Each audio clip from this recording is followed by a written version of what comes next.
circling back, Mark and I were bantering about CapEx at the beginning of the episode. Would love to get your thought on that. And I know it can go different for each property, but when you're talking about getting 400, 500, whatever that number is of cash flow, how are you telling others to underwrite that and account for some of those, I'll call it like soft costs, not the hard cost of, principal, interest, taxes, property management, et cetera?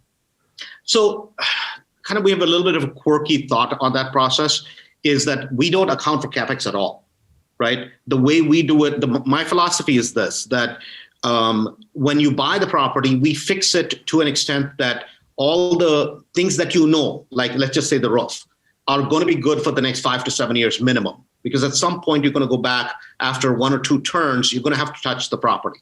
So most of the things people will rehab them on the front end because people are buying distressed properties. So they rehab them on the front end.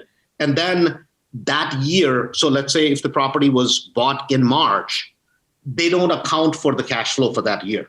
It's completely considered as zero, even though you collect the cash flow, but we consider it zero, right? And so we start accounting for cash flow from the next year on.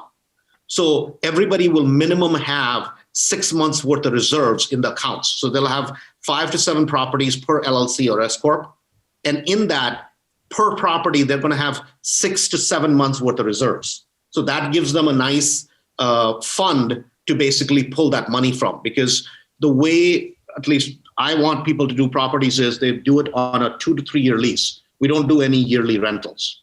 So we do a minimum of 2 to 3. So 95%, even with my portfolio, it'll be all 2 to 3 year rentals. So what we see is our turnovers, we have about a 76 to 77% re-sign rate, right? I mean, people will re-sign the lease, and about a 4.7 to 4.9 year average tenant stays in the property.